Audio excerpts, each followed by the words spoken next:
The latest funeral home director in trouble for mishandling bodies is also an elected official. We asked DU's chancellor about scaling back diversity, equity, and inclusion work to fall in line with President Trump. Colorado's legislators come back to work to close a huge budget gap. And what ultimately gets cut, in large part, depends on how many of those loopholes we close and how much revenue closing those generates. And a prominent political voice says it is cowardly to let the governor choose what gets cut. Next, not cut, still here, and so are you. So let's talk. Colorado has a dead body problem, specifically with whether those who are no longer with us are treated in a way that is respectful to them and their families. A history of gruesome discoveries at unregulated funeral homes prompted a legislative crackdown. And now those tougher inspections uncovered decomposing bodies hidden by an elected official. Pueblo County Coroner Brian Cotter has run the Davis mortuary down there for years. According to state records, inspectors came knocking yesterday. The inspector followed a strong odor to find several bodies in a hidden room. Cotter told inspectors some of those bodies had been in there for up to 15 years. The report also says Cotter admitted he may have issued fake cremated remains to families. State regulators say the mortuary's license to operate has now been suspended. Investigators are still searching the property. At this point, the coroner has not been arrested or charged with a crime. This process will not be rushed. It's going to be long, it's going to be tedious, and it's going to be thorough. We know that you want answers and you want them now. I understand that urgency completely. However, this is a complex and painstaking process. We are at the very beginning of a thorough, methodical investigation. We've seen too much of this stuff in Colorado. In 2023, inspectors discovered 190 bodies at a funeral home in Penrose, just months after funeral home operators from Montrose were sentenced for illegally selling body parts without telling families. Those cases made national news, so state legislators passed a new law mandating routine inspections and requiring that funeral home operators be licensed. Something horrible happened last night at a dairy in Weld County. 6 men died in what the coroner's office says could have been gas exposure inside a confined space. We have confirmed 5 reported unconscious victims, approximately 12 feet down, with possible high levels of H2S and unknown gases. The calls about a pipe leak came in around 6 p.m. from the Prospect Ranch Dairy in Keensburg. The calls referenced the toxic gas hydrogen sulfide.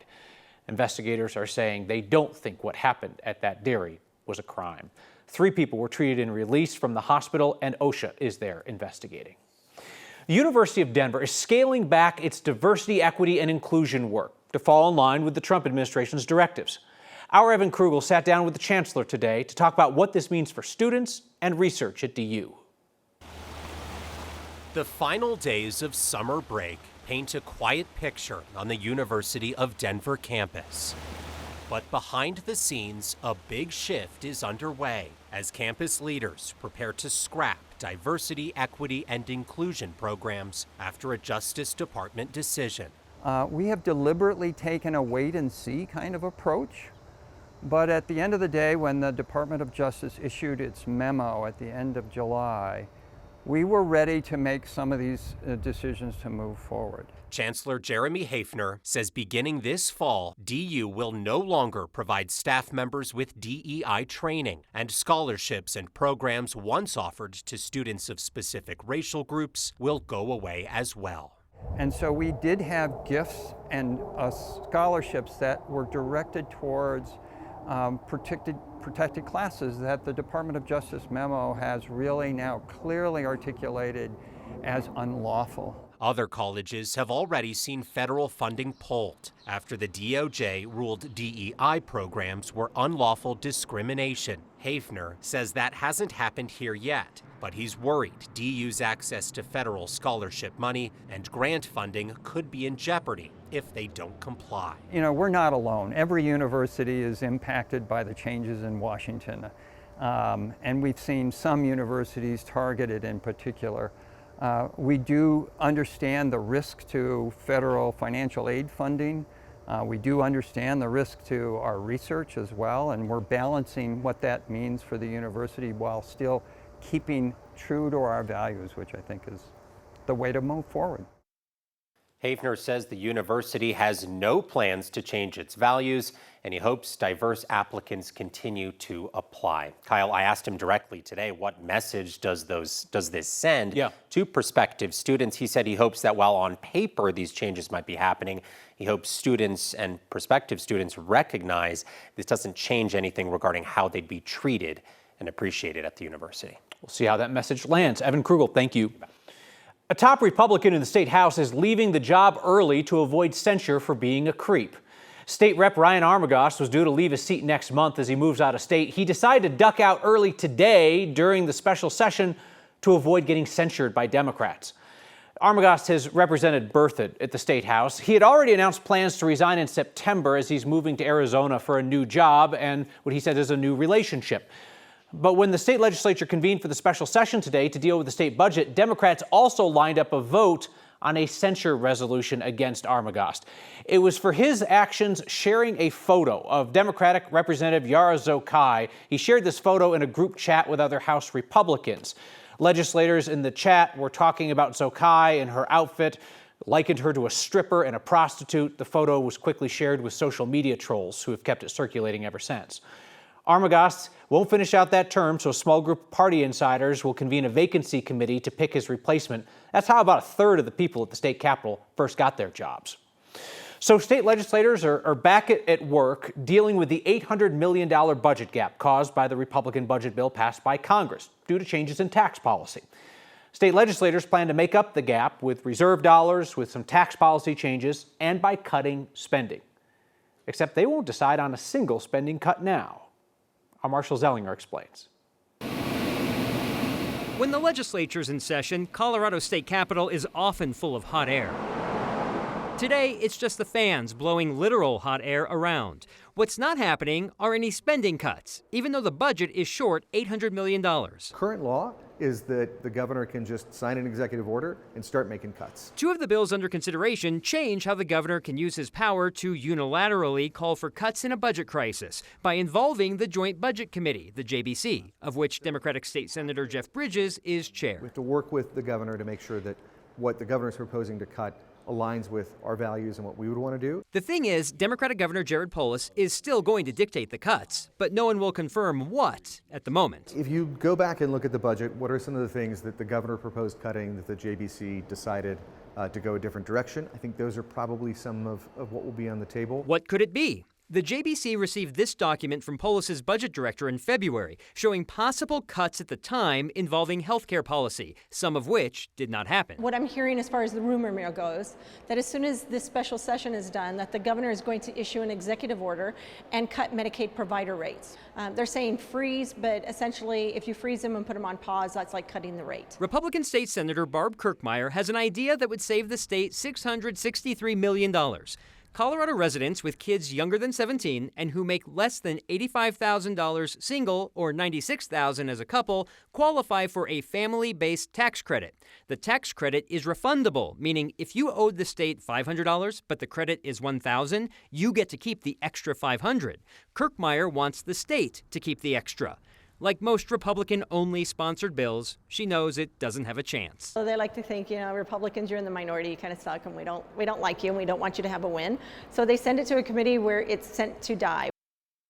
Which is happening as we speak, I believe. If the legislature is not cutting spending, why are they in special session? One reason is to tweak a ballot issue about healthy school meals for all, because the tweak has to be made by early September for the ballot to go through properly. Then there's the closing of tax loopholes that would generate more dollars for the state. But Kyle, what was reemphasized to me today is that a loophole is when the state needs the money, but it's good tax policy when you want the people to keep it. Sure, right? The person who benefits from the loophole doesn't like to call it a loophole. Correct. All right, Marshall, thank you. Our next conversation tonight is with John Caldera from the Independence Institute. The longtime libertarian political activist says it is a dangerous cop-out for state legislators to let the governor decide where we should cut spending. For those of us who worry about process, this is a red flag. I hear people around the Capitol especially screaming that Trump has too much power. And how did he get so much power? Because over the last century, Congress kept giving the executive branch more and more authority. Create a new agency, create new laws that need to be enforced, create new departments. Trump is doing it because they've given him the authority to do so. But those same people at the Capitol who are screaming tyrant to Trump are about ready to give more authority to the governor's office. Procedurally, this is a dangerous thing that over time leads to tyranny. It strikes me, though, that Governor Polis would probably make spending cuts that would be more in line with your line of thinking than the more progressive Democrats in the state legislature, who you say should have the control. Yeah, to be honest, I probably trust Jared Polis more with making spending cuts or budgetary decisions than I do the 100 of them under the Gold Dome. But that's not his job.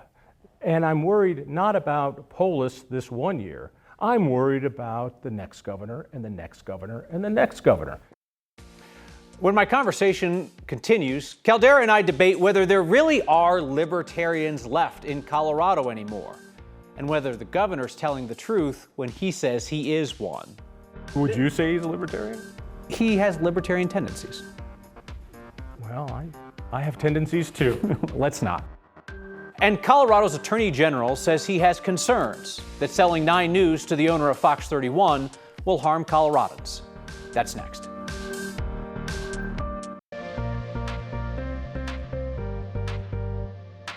Well, it was another really hot day across the Front Range, but relief is on the way. We'll have a cold front sliding through here tonight by about 10, 11 o'clock, and this is the result for tomorrow, keeping our temperatures below 90 degrees on the northeast part of the state. Still super hot in the southeast, still hot on the west. 100 degrees is the forecast for Grand Junction tomorrow. This front will spark up a few storms tomorrow as well. We have a level 1, a severe weather threat. We could see some 1-inch hail and some 50-mile-per-hour wind gusts, but keep in mind, you might not see a big storm until after the sun goes down tomorrow. So when you look at your weather pattern, this is the change maker right here. Big trough of low pressure out here centered by the Great Lakes. You might think that's a little too far to impact us, but we will be under the influence of this trough as well as the jet stream right overhead.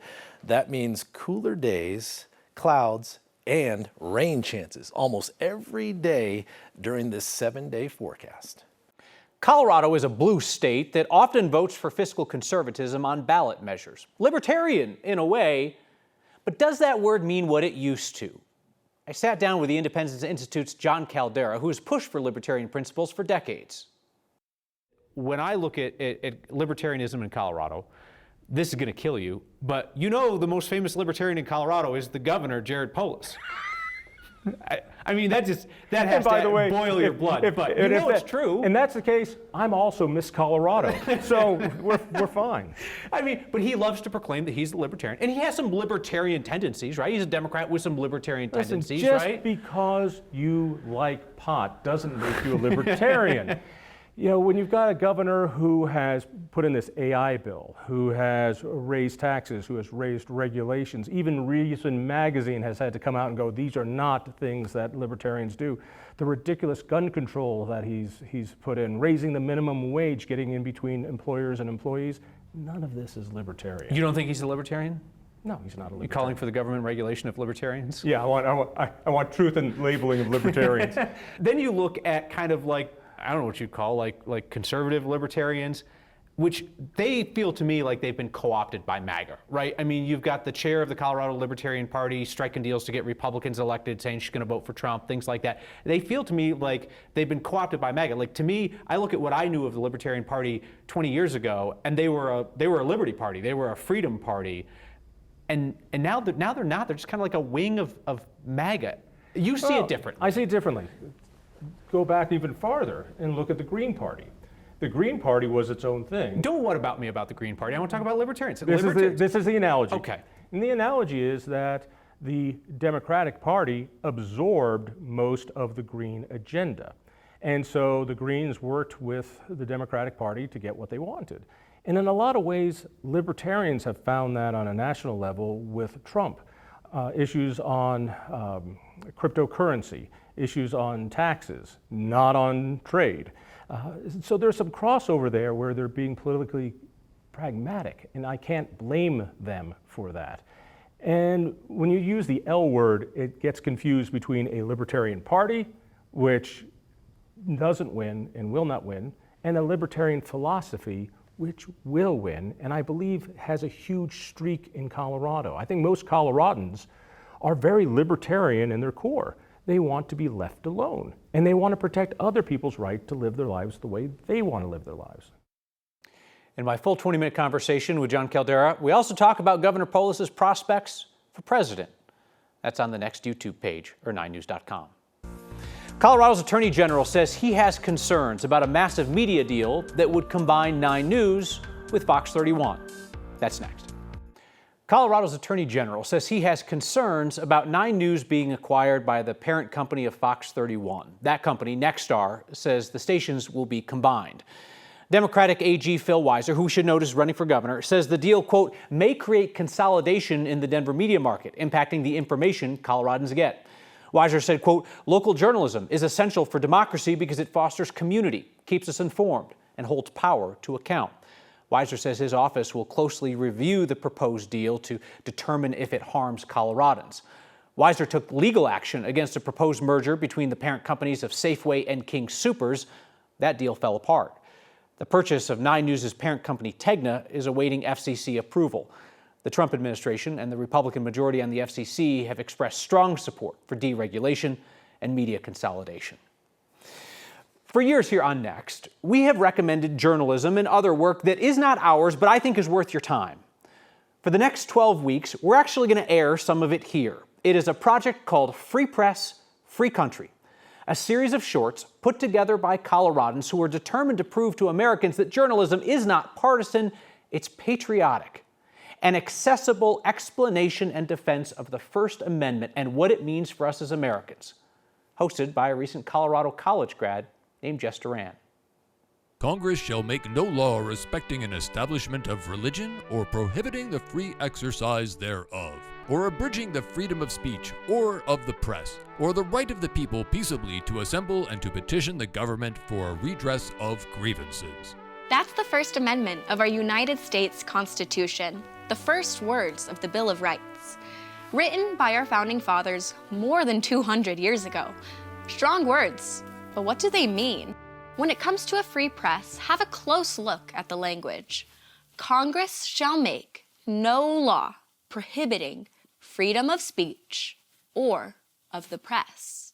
As a matter of fact, it means as Americans, we all have a right to a free and open press, to ask questions and openly criticize those in power and hold them accountable. It's why the press is often called the Fourth Estate, or sometimes referred to as the fourth branch of government. It's there to keep the government leaders and everyone in power in check.